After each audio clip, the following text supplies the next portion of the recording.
was late that evening. I was already at home, and this young man named Mundo just happened to walk into a conversation that my wife, Lulu at the time, was having out of all people with her daughter in the office about a young man in the gym that has people in Mexico that chops up people for money. And Lulu made the gesture like, maybe we can use him. And Mundo, he said, well, I got the people that can do the job. And that's when Mundo, the next day, he called me. And, I thought he was joking because he said, hey, how you call me Pops? Pops, this lady, she wants to kill you. And I said, what are you talking about? What are you talking about? She wants to kill you. And then on top of that, right after that conversation I had with Mundo, I had to go home and see this lady, knowing that she wanted to kill me.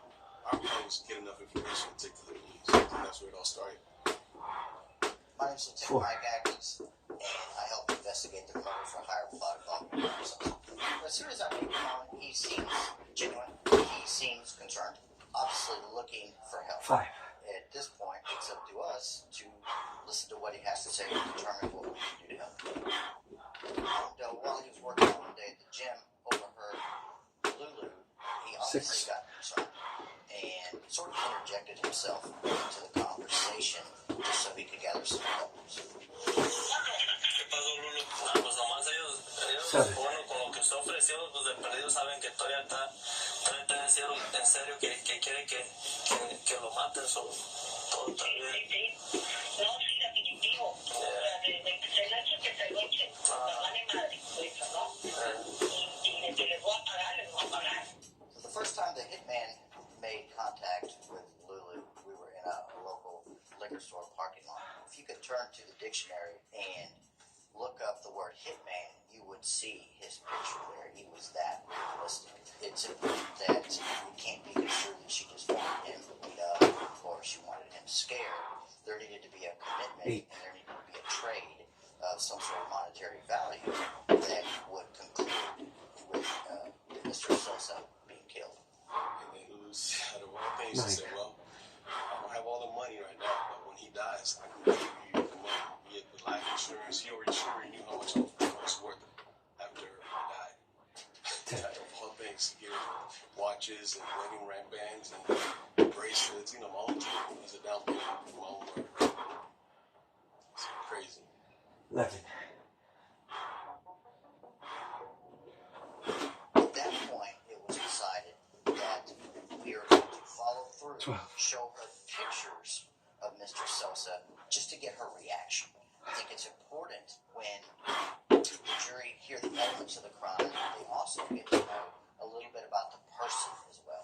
They said, look, she's a beautiful lady, mother of 2. You guys own a business here locally. A lot of people we just don't want to take a chance if we go to a jury trial for one of the jurors to feel sorry for her.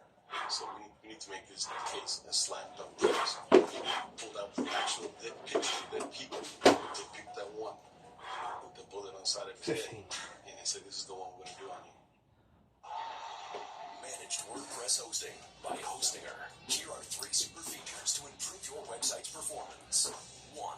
Our in-house built CDN connects a global network of servers to deliver content quickly. 2. When they dug the grave, you can still see the hole, even though weeds have grown up. Brings back a lot of bad memories, man. Sad memories coming over here. They brought me over here in a SUV that was blacked out. They had me in makeup. My hands behind my back.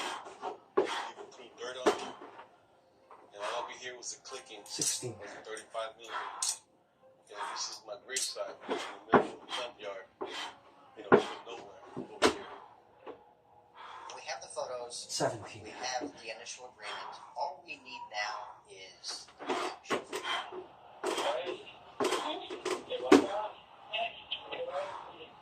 18. Paid him the rest of the money. And I get upset about how Lulu reacted. They actually showed, when the officer showed her the picture of her 19. dead,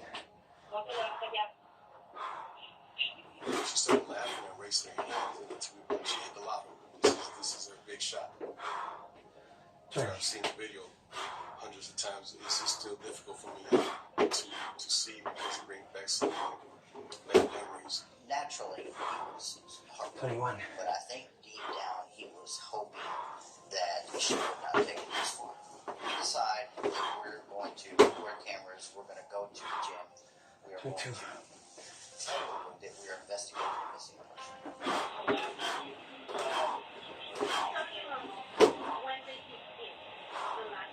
23. At this point, Lulu acts as if she has no idea what is going on.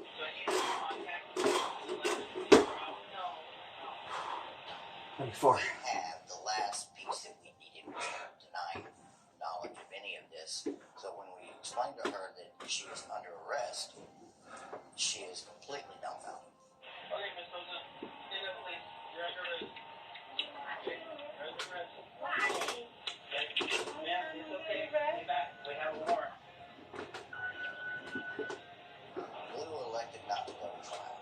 She elected to take a 20-year plea deal in the Texas Department of Criminal Justice. Because there was so much evidence against her that if she would have gone to trial, she probably would have gotten life in the state of Texas.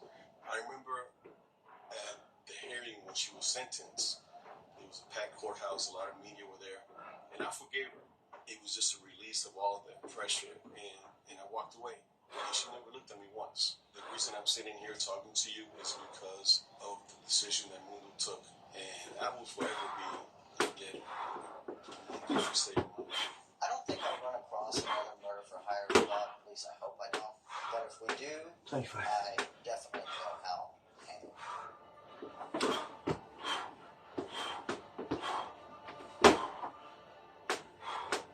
26.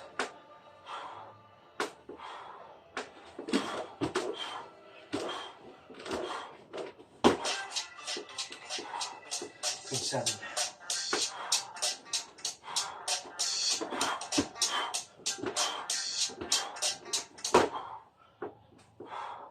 28. With DataCamp, you don't need to download Python to learn Python. You can learn right in your browser with hands-on exercises for coding 29. and data analysis, all in a way that makes data kind of unique. Go to datacamp.com and start learning for free today. 30. His syndicate is enormously wealthy, disciplined, and sophisticated. He allegedly made 31. millions per year, flooding entire countries with his products. This allowed him to live a lavish life, full of opulence and luxury. He made so much money 32. that he once lost $66 million in one night at the casino and wasn't even bothered with it. Certain media outlets have said that he was a bigger player than El Chapo and 33. Pablo Escobar. If that's all true, what was he doing alone at an airport in the Netherlands? This is the story of Tse Shilop. Tse Shilop was born in 1963 in the Chinese city of Guangzhou. Later on, Tse moved from Guangzhou to Hong Kong, where he would become part of the triad called Big Circle Boys, or the Big Circle Gang. A triad once formed by former members of the Red Guards, a paramilitary group established by Mao Zedong. The name Big Circle Gang allegedly came from a circle drawing on a map that indicated in which part of China they operated. The Big Circle Boys rapidly spread across Canadian cities, and in 1988, Tse followed suit at age 25 and moved to Canada as well. He started living in Toronto, and together with the gang, he focused on bringing in large shipments of heroin into the United States. In October 1997, Tse Shilop's life took a drastic turn. 34. He frequently travelled back to Hong Kong for business. Despite always operating under the radar, their business was growing so fast that they caught the eye of law enforcement in the 35. United States. Tse and the rest of the gang were held responsible for the flow of heroin into the country. The authorities in Hong Kong arrested Tse Shilop as per request of the United States and immediately extradited him. Tse was accused of large-scale drug smuggling in the United States, and all signs pointed towards him getting a life sentence. 37. But then, totally unexpected, he managed to get sentenced to just 9 years in prison. Tse had said in court that he had learned his lesson and deeply regretted his actions. 38. He shared his future plans that he wanted to open a restaurant and stay on one side of the law again for the rest of his life. He also went on to say that he had to take care of his elderly parents and a 39. sick child. Thus, he could not afford to be in jail for life and begged for a lenient sentence. Whether he spoke the truth or not, it most definitely helped with the sentencing. 40. 9 years for such large drug smuggling in the United States is unheard of. If he truly regretted it, his actions were very questionable. After serving 41. 9 years, Say was released in 2006 from the federal prison in Elton, Ohio. He returns to Canada where he served another 4 years of supervised 42. probation with regular check-ins and other mandatory rules he had to follow. Say followed all the rules and seemed to be on the right path again. A year after he finished his supervised probation, Say was not wrong. Say's organization sold heroin and ketamine by the masses, although his real moneymaker had always been the highly addictive drug meth. His preferred method of smuggling was always between packets of tea. Part of him becoming such a big player was his professional business. 43. Say's production line might be a prime example of how to produce high-quality drugs on a large scale. Hidden in the valley of Myanmar's Shan State, 44. in the heart of Southeast Asia's Golden Triangle, the syndicate produced high-quality amphetamine in so-called super labs. Perfectly set up labs that ensured maximum 45. efficiency to produce as fast and as much as possible. Another compelling fact about his business model is that he guaranteed free replacements at no extra cost 46. or deposits. If one of his deliveries was intercepted by police, customs, or if a shipment had gotten stolen with proof, this offer was irresistible and brought in a lot 47. of buyers. Though this policy would also bring him in trouble, it put him on the radar of the police without having a clue. Say was flooding the Australian market with his drugs. 48. In 2011, Australian police officers arrested a group of Australians importing heroin and meth into the country. It was only a small bust, so police decided not to arrest them and instead put them under surveillance, 49. tapping their phones and tracking their moves in the hopes of finding clues that led them higher on the ladder. The group's shipments kept getting intercepted, which led to them constantly asking for replacement shipments 50. from the syndicates. Even though the policy was still in place, the syndicates got fed up with this group, as many other Australian shipments went fine. In 2013, the 51. leader of the Australian group was summoned to Hong Kong to explain himself. Australian police informed their Hong Kong counterparts of this man who they were observing. Hong Kong police took over the surveillance and spotted the man meeting up with none other than Say Shilong himself. This put him immediately on the radar of Hong Kong authorities. Why did he meet with an Australian drug smuggler? They started observing Say and saw he was a big spender, living in luxury, moving with an army of personal security often made up of at least 8 professional Thai kickboxers who were often rotated as part of his safety protocol.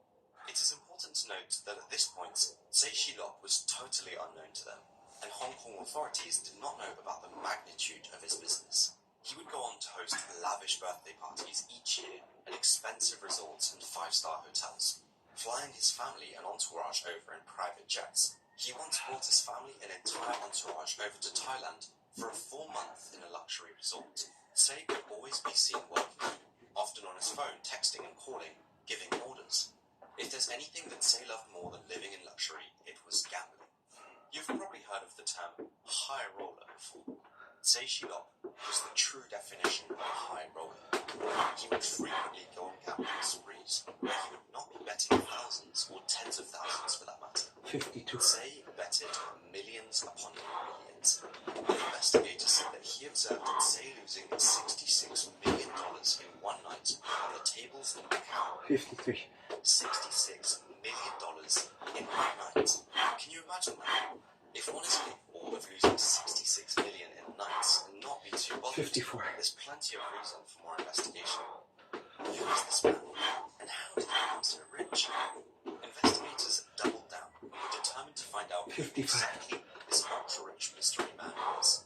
After many more observations, police suspected that Say Shilong was being a major trafficker of meth and heroin, as well as ecstasy into the 56. United States and Australia, among other countries. Though they still had yet to realise the entire scope of his organisation.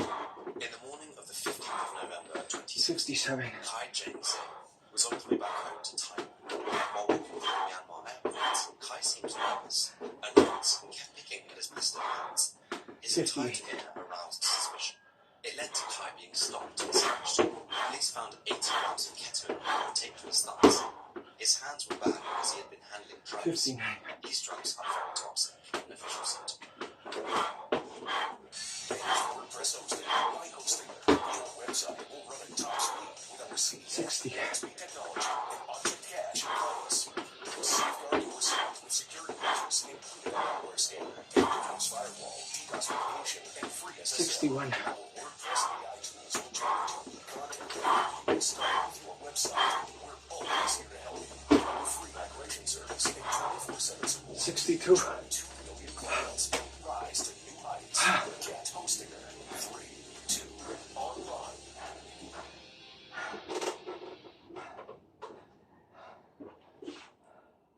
Despite being tipped by the DEA about Kai, airport police said they were lucky to catch Kai. He basically snitched on himself by being so nervous. Kai refused to speak, and police decided to go through his phone.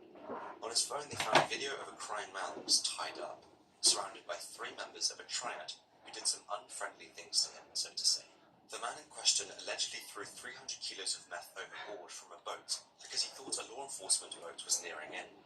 The video was sent to people like Kai as a reminder not to play stupid games or be disloyal. Kai did not have just one phone in his possession, though. He had another one. This phone would be called an Aladdin's Cave of Intel by a police reporter. The phone had incredible amounts of photos, videos, logs of phone conversations, and thousands of texts related to drug smuggling. After puzzling a lot of the content together, it led police to an address in Yangon in Myanmar. An address where a company packaged loose-leaf Chinese tea. Remember how Tsay Syndicate preferred to smuggle drugs? 2 days after Kai's arrest, Myanmar police decided to raid the address. They hit the jackpot. They found 622 kilograms of ketamine, 1,100 kilos of crystal meth, among other drugs. Kai was confronted with the news, 64. yet still did not dare to speak. Meanwhile, police were still going through his phone meticulously. While looking through the pictures on his phone, an investigator suddenly jumped up. 65. He noticed a familiar face in a picture.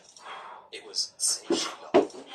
He recognized his face after being involved in the observation of Tsay back in 2013. Kai's 66. phone was later shared with law enforcement agencies all over the world, where Tsay might have smuggled his drugs to. Australian, Chinese, Japanese, and New Zealand police forces all took their 67. turns on inspecting the content. They were able to tie large shipments to one group, the one Kai was working with. Prior to this revelation, they thought it was done by multiple 68. groups. That wasn't the case.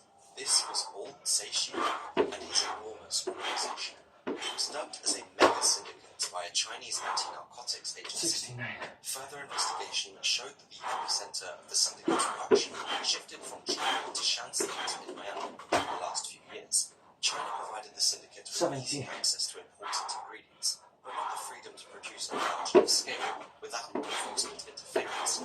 Myanmar did provide the syndicate this freedom to produce without being bothered by law 71. enforcement.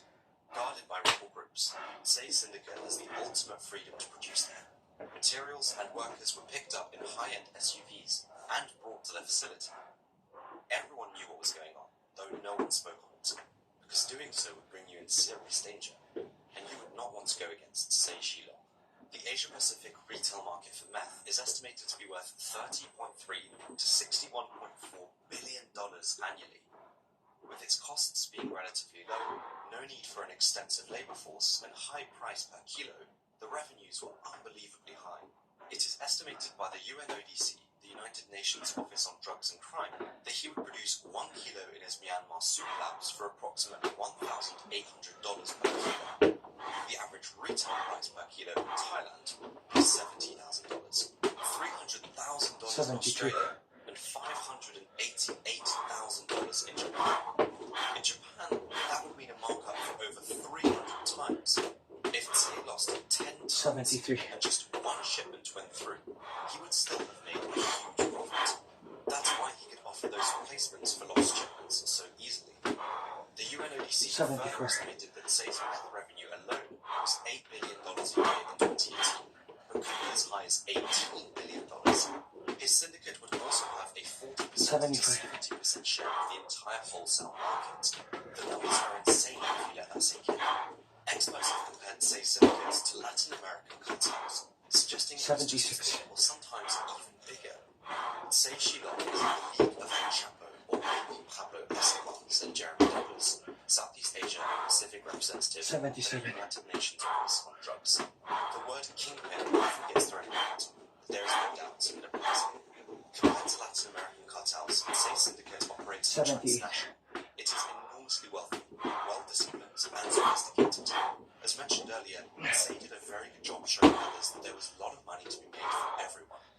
also supplies a bigger, more dispersed drug market and collaborates with a diverse range of local crime groups, which causes less uncontrolled outbreaks. They function like a global corporation with seamless efficiency, an anti-drugs official said. The experts also compared the personas of, for example, El Chapo or Pablo Escobar to Tse Shilop. Where El Chapo and Pablo were very famous and extremely violent, Tse is discreet and unknown. What do you think? Is he bigger than El Chapo or Pablo Escobar? Let me know in the comments. I'm curious to hear your thoughts. Tse has had some struggles too. In February 2018, one of his super labs in Myanmar was raided by the police. More than 200,000 litres of chemicals were seized, as well as 10,000 kilograms of caffeine and 73,550 kilograms of sodium hydroxide, all substances needed for production. That same year, several senior members of his were arrested. In addition to these arrests, small labs that were used to experiment with new recipes were also raided. To make matters worse, the seizures of his shipments went up significantly too, while the prices of his drugs fell. But Tse would not be Tse if he would not come up with new ways to smuggle his drugs. He rerouted his deliveries and even started deploying hordes of Laotians who would carry 30 kilograms of drugs in a backpack across borders for him. However, the heat was on. Law enforcement in Australia went after Tse and wanted to arrest him as soon as possible.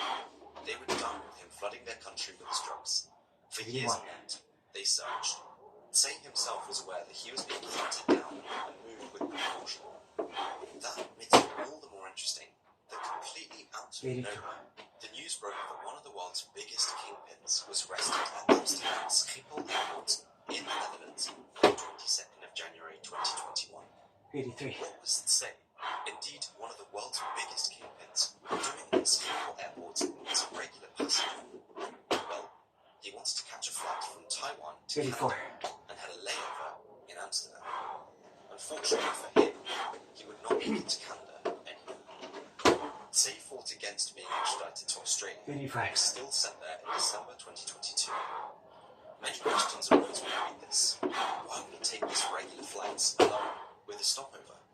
He should have had enough money and 86. power to arrange a private jet, right? Well, the answer to these questions, we will probably never know. After being arrested once and being let off easily, it seemed as if Tse was ready to double down on his efforts to become a major player in the drug business. He professed off unlimited access to their Vantage plan, the one I use to do my analysis. Or you can try it for $1 this month. They really are an invaluable service, and I can't recommend them enough. If working with 87. AWS Cloud is your job, then you need the ultimate AWS Certified Cloud course on Udemy. These video lectures and practice activities can help you upskill your team 88. and prepare for your AWS certification. And because Udemy courses are taught by real-world experts, your skills will always be current. 89. Grab this course now and learn more.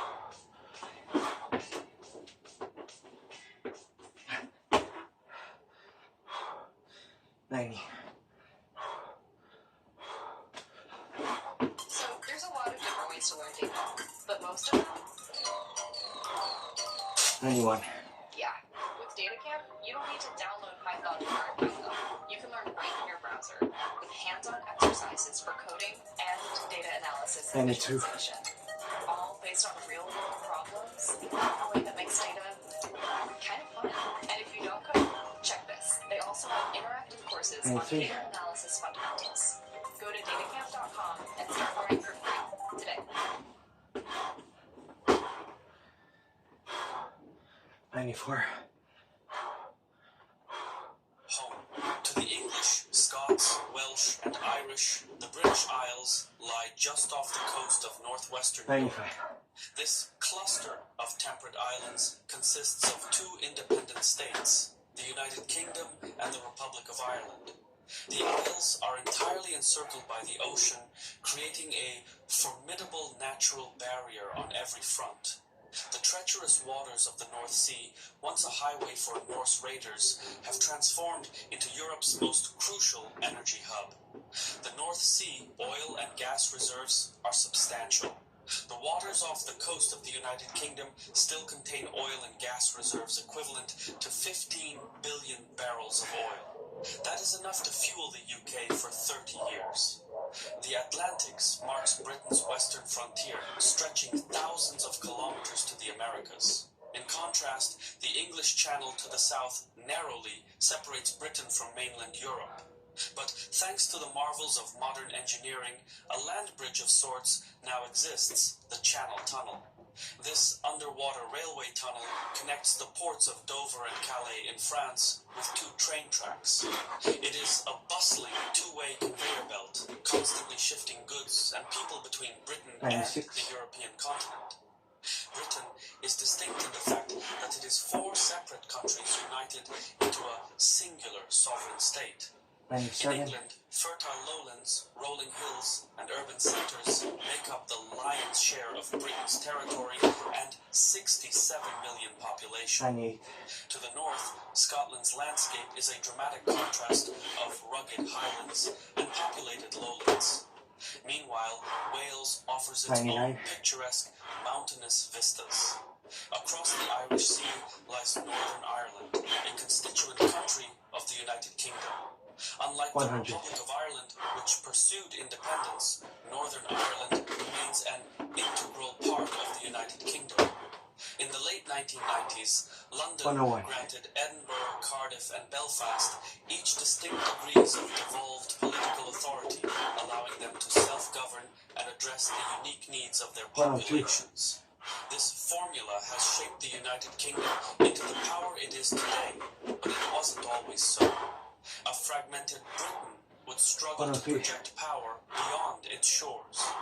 It was only with the rise of the Kingdom of England that Britain could become a key player in Europe. In the medieval period, England's foreign policy was marked by a relentless 500-year quest for the crown of France, a struggle that ultimately ended in defeat with the loss of all its continental possessions. The culturally distinct Welsh, Scots, and Irish proved to be major thorns in the side of England throughout this era, constantly harrying the English borderlands. Slowly, it became clear that if England wanted to compete against its European rivals, it would need to do things differently. It would need to unite with its island neighbours. This unification came neither freely nor easily. It was achieved through a blend of conquest and collaboration. Wales and Ireland were subjugated by force. Scotland, by contrast, merged with England through a union of crowns. Collectively, these convergences joined Britain's largest kingdoms under a singular sovereign. No longer threatened by land, the United Great Britain began its ascension. Utilizing its navy for colonization and trade, it ultimately emerged as the undisputed world power in the 19th century. The British Empire harnessed its geographical strengths with remarkable competence. Instead of trying to gain a foothold in Europe, it focused on building a solid economic foundation and a vast colonial trade empire. The first cornerstone of its strength was the resilient economy that emerged through the Industrial Revolution. Innovative technologies and groundbreaking ideas triggered a drastic shift towards mechanized production, fueled by Britain's homegrown iron and coal deposits. In this context, Britain's modest size proved to be an invaluable asset. Its compact, contiguous enclosure greatly facilitated logistics. Furthermore, an extensive network of rivers and canals significantly reduced the cost of transporting raw materials and streamlined the export of manufactured goods. It was almost like geography had designed Britain precisely for the Industrial Revolution. Even so, unlike most other colonial empires, the British Empire was foremost a gargantuan trading bloc. Britain's colonies fed domestic factories with raw materials such as Indian cotton, Malayan rubber, and Caribbean sugar. These were manufactured in Britain and exported across the empire's sprawling markets.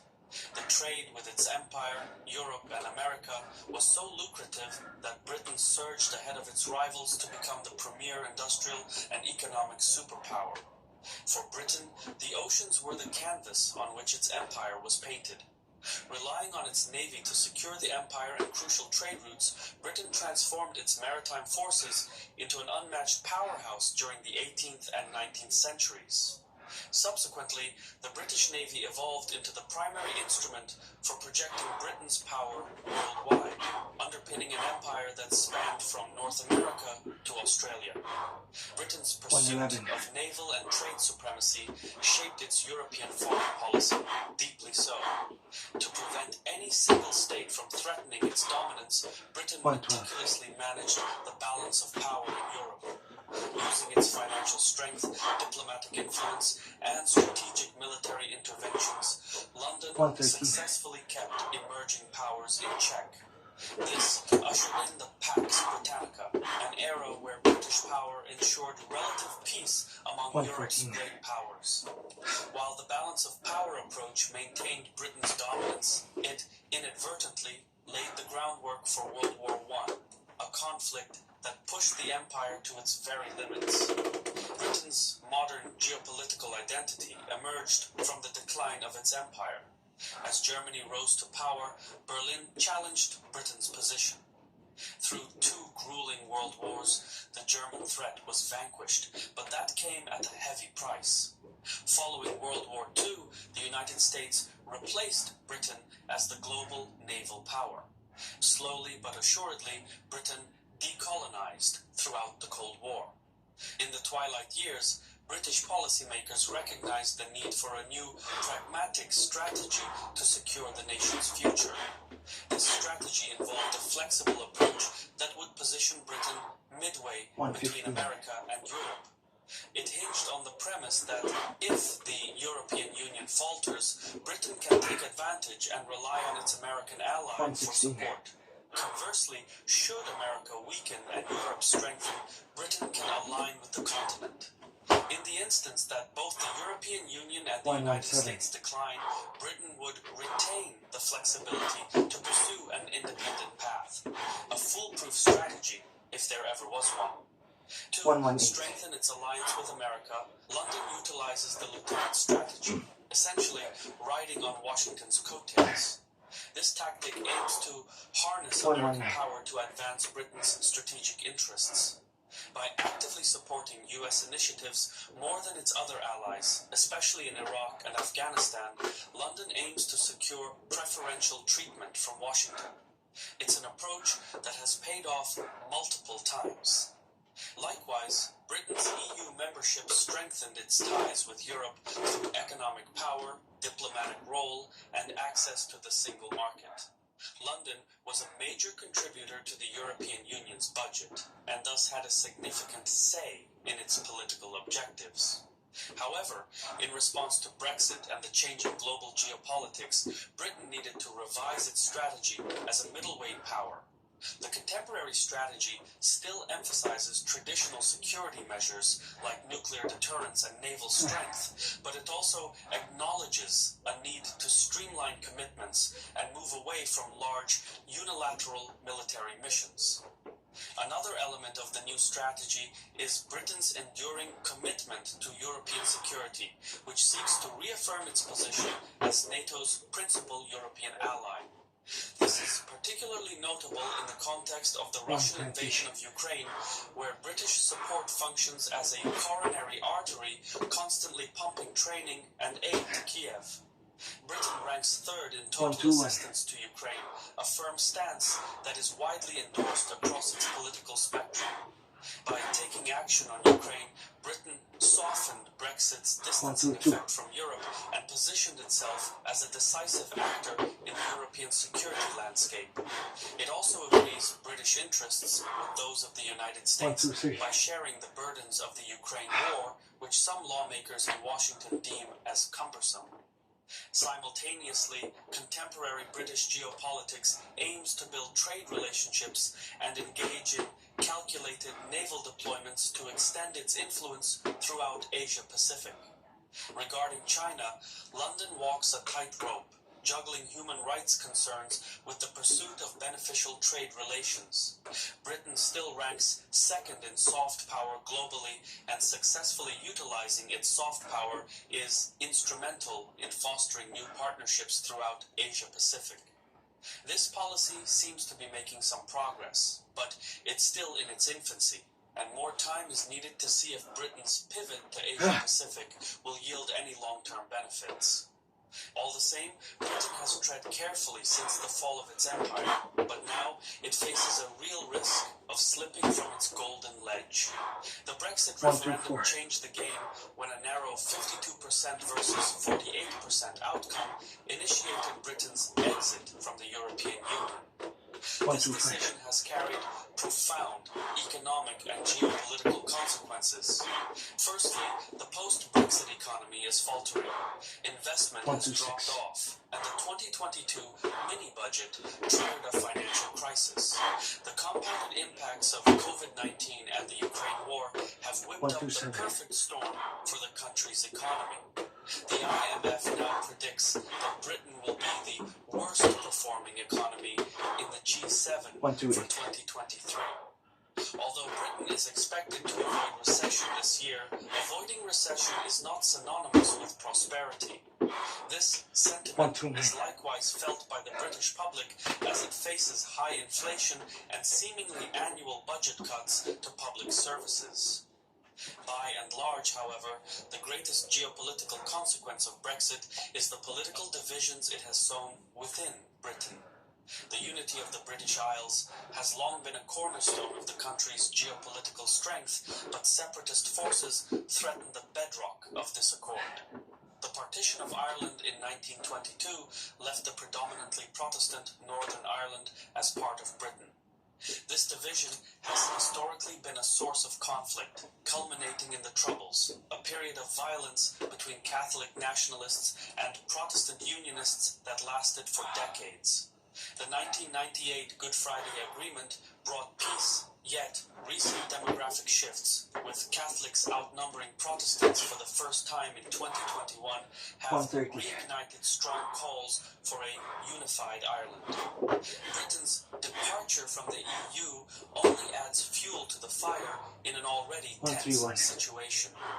In Northern Ireland, the Democratic Unionist Party is refusing to form an executive with the nationalist parties, bringing the prospect of new legislation to a standstill.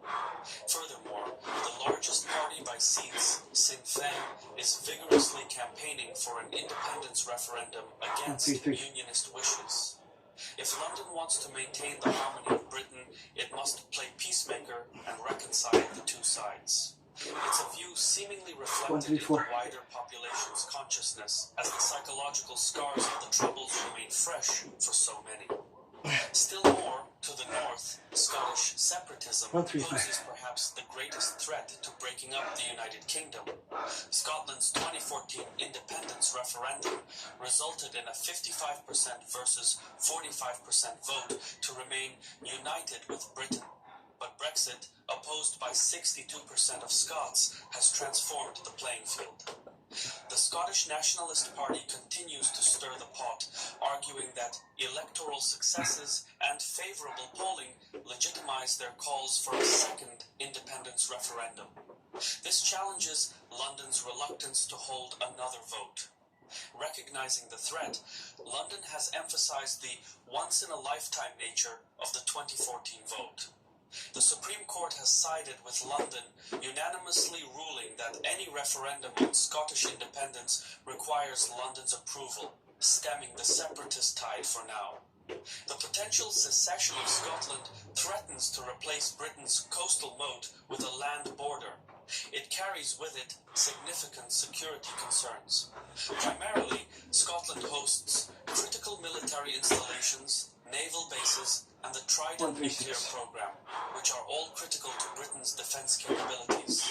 Scotland would likely remain within NATO, yet secession would necessitate a re-evaluation and possible relocation of at least some of these assets. Then there is the elephant in the room, the North Sea oil and gas reserves. The majority of these would fall within Scottish maritime borders, and whoever controls them will become a focal point of post-independence negotiations. These vital oil wells represent a billion-dollar industry in Britain's already strained economy. While Scotland aims to create a Norway-style sovereign wealth fund with the revenues, London considers them essential for the Dear Lord, be with us today. Lord, you know what we're going through. You know what we're struggling with. I'm thankful, O Lord God, that you are faithful to us through it all. Lord, continue to minister to everyone watching, everyone within the sound of my voice. You love us. You never leave us. You never forsake us. Thank you, O Lord Jesus Christ. We cast all of our burdens upon you, because truly and indeed we are heavily laden. What better thing for us to do but to trust in you? And those who trust in you shall never be put to shame. Thank you for the promise of your word, Lord. In Jesus' name, amen.